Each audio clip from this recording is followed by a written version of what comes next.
Pour votre santé, limitez les aliments gras, salés, sucrés. Manu dans le 6-9, 6h, 9h30, tous les matins sur Énergie. Il est 9h qu'on amène le coq. Chante petit coq.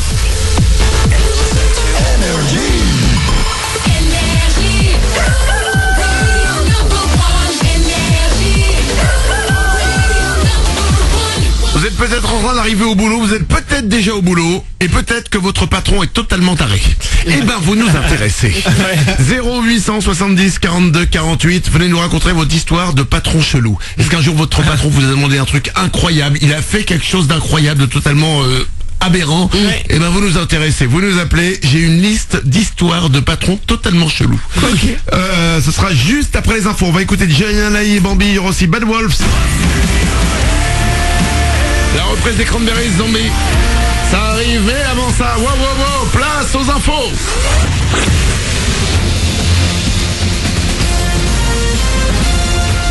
Toute l'actu sur Monaco-Menton avec Frédéric Plat.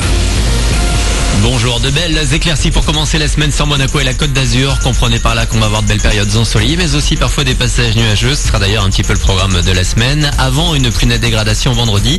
D'ici là, le thermomètre va grimper vers 17 degrés ce lundi. Il pourra approcher les 20 degrés d'ici ce week-end. 8 degrés pour le moment sur le littoral azuréen. Une vague d'émotions dans toute la France. Les hommages se sont multipliés hier en mémoire d'Arnaud Beltrame, ce gendarme assassiné vendredi par le djihadiste de Trèbes dans l'Aude. Il s'est constitué prisonnier pour permettre la libération de plusieurs otages. Emmanuel Macron a promis de lui dédier une cérémonie nationale. Ce matin, 2 proches du terroriste sont toujours en garde à vue, dont sa petite amie, elle aussi fichée S pour des idées radicales. Une première mondiale à Monaco. Ce matin, les aéronautes de la principauté ont gonflé une montgolfière écologique sur la place du Palais.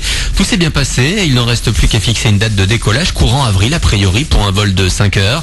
Le projet vise à diminuer la consommation de propane. La montgolfière, qui est dotée d'une double enveloppe, réduit la déperdition énergétique et évite la fuite de l'air chaud vers l'extérieur. Par ailleurs, le modèle utilisé ne consomme que 20 kg par heure de propane au lieu des 60 habituels. En principe, le panier est bien accroché au ballon. On ne peut pas dire qu'il en a été de même de cette télécabine à son câble, cette télécabine de la station du Pralou, la plus au nord du parc national du Mercantour. Elle s'est décrochée hier avant de s'écraser sur une piste. Heureusement, il n'y avait personne à l'intérieur et personne en dessous.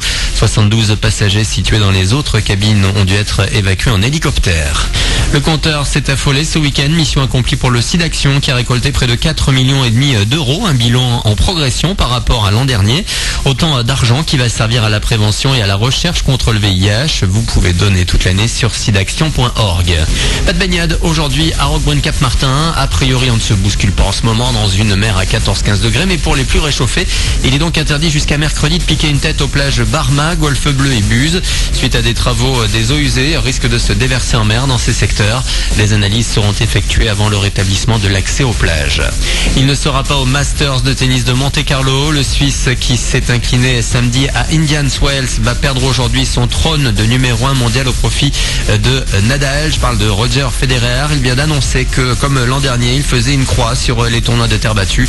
En plus de Monaco, on ne le verra pas non plus à Roland-Garros. Le coup d'envoi ce week-end du Grand Prix de Formule 1 avant peut-être Monaco dans tout juste 2 mois. C'est en Australie que Sébastien Vettel s'est pour la première fois imposé hier sur sa Ferrari. Le monégasque Charles Leclerc, tout juste 20 ans, n'a pas loupé son baptême du feu en arrivant à 13e sur son Alfa Romeo Sauber C37. Notez également que les premières installations en vue, notamment du Grand Prix de F1 de Monaco, commencent aujourd'hui. Attendez-vous à quelques difficultés de circulation au niveau de l'avenue John Fitzgerald Kennedy sur le port Hercule. Dans l'actu sport, on a du foot avec les U19 de l'AS Monaco. Ils se sont imposés 3-2 à Castelnau-le-Cré hier pour la 20e journée de leur championnat. Les Rouges et Blancs sont actuellement 3e et possèdent la meilleure attaque ex-aequo avec le leader Montpellier.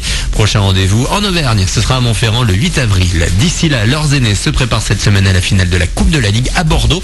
Ce sera samedi face au PSG. Vous pouvez aujourd'hui profiter d'un entraînement public à la Turbie dès 16h. Voilà pour votre actu, il est 9h03. C'est Manu dans le 6-9 sur Énergie. Bon début de journée.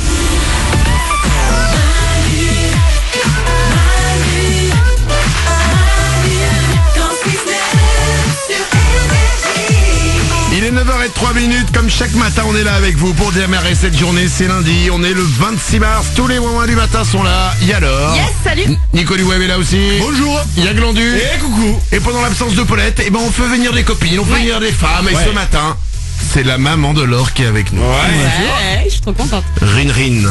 Ah oui, c'est déjà un surnom là. C'est un petit surnom que je lui donne, elle s'appelle Régine.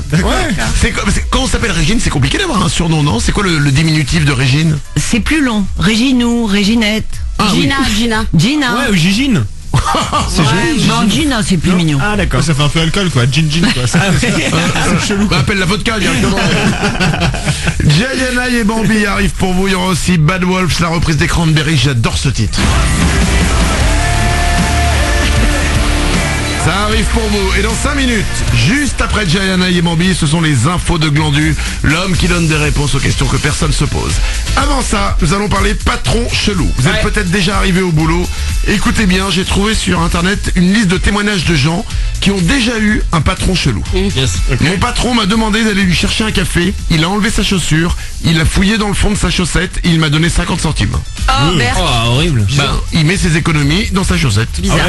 Un autre. J'ai déjà surpris mon directeur et mon sous-directeur faire un combat de brosse de toilette dans les WC. Ah, les gamins. Encore. Mon patron de magasin de jouets m'a demandé de mettre les peluches en rayon en ne mettant jamais côte à côte deux animaux qui pourraient se manger dans la vraie vie. Bah ouais, ça a une certaine logique finalement. C'est mignon quoi. Ouais. C'est mignon. Et un petit dernier, j'ai entendu mon patron crier dans les toilettes. Quand je lui ai demandé si ça allait, il m'a répondu oui désolé, je viens de gagner mon niveau à Angry Birds. Quelle est votre histoire improbable de patron? Quelle est votre histoire de patron chelou? 0870 42 48, vous pouvez nous appeler. Nico, t'en as une? Ouais, moi j'ai mon ancien boss dans une autre radio, quand je travaillais dans une autre radio, qui m'a demandé les clés de chez moi parce que en fait il voulait ramener une collègue avec qui il s'entendait visiblement. Non. Arrête. Et en fait moi j'étais stagiaire à l'époque, en fait moi j'habitais en face de la radio. Donc il disait putain pratique, il va me filer les clés. Mais c'est abusé, ça se demande pas. Ah bah il me l'a demandé. Hein. Mais surtout la question c'est ce que t'as donné les clés. Ah non j'ai pas donné, bah j'habitais en coloc avec ma soeur, donc ça aurait été compliqué d'appeler ma soeur et ils en t'inquiètent pas. Si ça avait été ta sœur, du coup ça aurait gagné du temps. Oh non. Fallait donner, après t'as un dossier pour une augmentation, c'est parfait. Ah mais je l'avais déjà du coup, hein, le dossier. Hein. Oui. Jayana et Bambi, c'est tout de suite sur Énergie. Juste après ça, les infos de Glandu, les amis. L'homme qui donne des réponses aux questions que personne ne se pose. Et Manu, aujourd'hui j'ai une info qui va t'intéresser, écoute bien. Ah, ça parle de musculation peut-être? Pas du tout. Non, c'est pas, non, bah, c'est une autre info. J'ai une solution imparable pour donner du plaisir à une femme. Oh ouais. Ça va t'intéresser, hein. J'ai entendu dire que... Oh mec, voilà, que ça pouvait te servir quoi. Il est fou. Alors tu sais quoi, Glandu? Oui. Ouais. Les infos de Glandu, c'est dans 3 minutes, juste après Jayana et Bambi.